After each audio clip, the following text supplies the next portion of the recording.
Hi viewers, welcome back to this Thursday's new episode on skills needed for future. Today we are going to give a little bit background about what are the kind of skills that you need in the future to be successful in your careers. Well, indeed the world is changing. There is a raging storm out there which is gathering force because of business model disruptions and things like that. You can see that one of the biggest disruption is what is called shared economy, and the Uber and Ola are all present everywhere.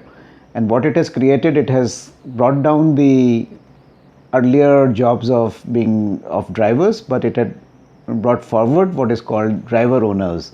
And all these Ola and Uber cab drivers are owners of their vehicles, and they are participating through the shared economy manner, and that's how the traditional taxi model has been disrupted.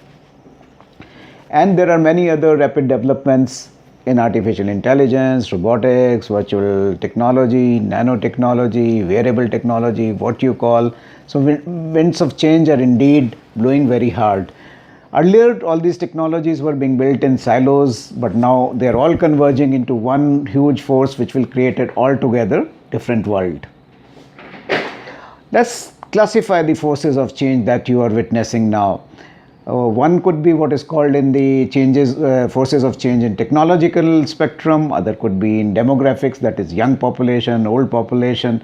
And third is the kind of work environments and changing flexible working arrangements that are possible today.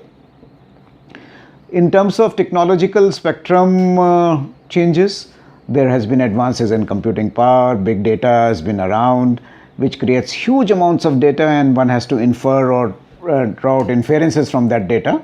Another thing is Internet of Things. We have talked about in one of our earlier episodes as well, and which is connecting devices with Internet. So human devices, Internet, all these come into a digital mesh. Third thing is advancing in robotics. You can see a huge amount of robotics are applicable in manufacturing sector. You even can have now walking robots in your household which can do the cleaning job, window mopping jobs. Advances in artificial intelligence is yet another dimension, and with that you can have thinking chatbots who can respond, intelligent virtual professional assistants. And finally, another technology that is important is the 3D printing, which is creating additive manufacturing. You can build prototypes quickly at your own home or in maker spaces and have a customized manufacturing in low volumes. So these are some kind of forces of change in terms of technology that is going to change the work pattern in the future or jobs of the future. Then another change is the longevity and the aging societies. With advances in biotechnology, medical sciences, human beings are living longer, and if they're living longer, they are fitter, so they will be in the work stream for more people. It's not uncommon to find people in their 70s or even early 80s to be still working in especially the knowledge kind of jobs. So where is the spaces for young people to come? On the other hand, in countries like India, we have a huge amount of what we call young population between 10 to 35 years who need jobs, and these are the what we call young demographics in emerging markets. So this is also changing whole dimensions of the workplace. Third is that because of the global shift in talents, there are places or geographies in the world where there is huge amount of talent. On the other side, there is shortage of talent. Earlier there were issues of visa, mobility. These days, with the remote working through internet and many such devices, it's possible to be located in India and work in America for an American company. Remote working, co-working spaces, web conferencing, all are changing how flexible working arrangements or work environments of the future would emerge. It opens opportunities for creative work and smaller organizations with linkages with larger organizations, external consultants, freelance workers. So this is all issues that will change the jobs of the future. Now, having said all these changes of technology, changes in demographics, changing in work style patterns, it has created a new set of skills, and these skills we will enumerate. I have kind of put together 7 to 8 skills which would be required. One of biggest is the cognitive load management. There's so much information flowing into our brains. It is important to decipher what is good, what is useful, what is not useful. computational thinking, because so much things have to be processed. You have to think while processing many inputs and data, and to understand database reasoning. Then everything and anything that we do requires what is called design mindset, process design, the aesthetics of the things, and that's very important for having the desired outcomes. Another is that what we call new media literacy, which means that one should be familiar with digital mediums, videos, snaps, and we have huge amounts of apps. Facebook is Facebook, Instagrams, and what have you. And you have digital blogs, digital magazines, even e-publishing of books these days. So all that constitutes new media, and you should be literate if you're going to survive in future on that. Cross-cultural competency is another very interesting thing, because like I said, you will be global workers in a web-meshed world, and you can be operating anywhere to anywhere, and that will require human sensitivities, knowledge of cultural sensitivities, knowledge of multiple languages. So that is what is called cross-cultural competency, ability to work in different geographical, cultural environments.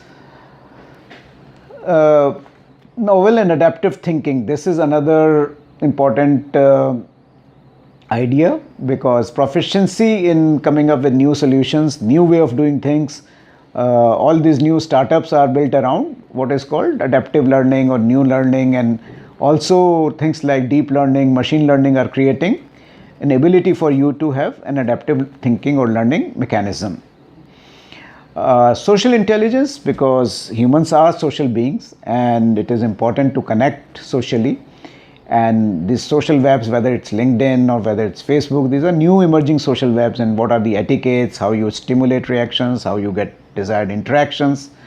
Virtual collaborations, and people work, and there are teams which some members are in Mexico, some members are in India. I used to work for a couple of international universities sitting out of my office in Gurgaon, and this was all virtual collaboration.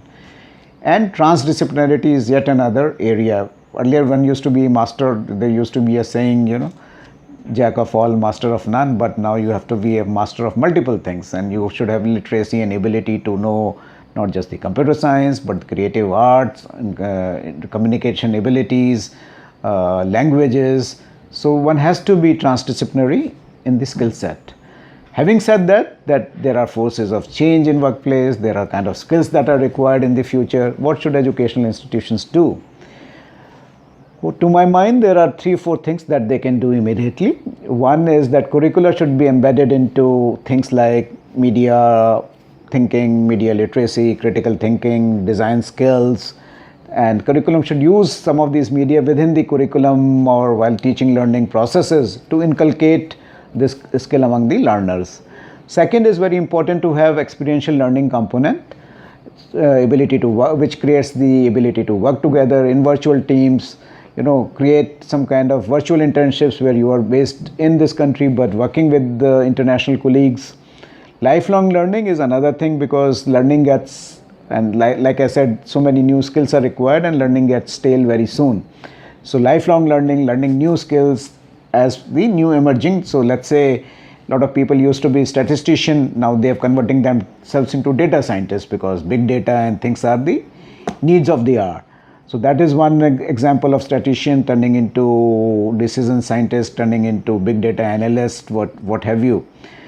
And there should be multidisciplinarity of, because if you're creating website, you should know IT, computer science, creative arts, design thinking, and these are kind of things. That's why there should be a proper infusion of some of the liberal subjects which have been missing from our business and technical curricula.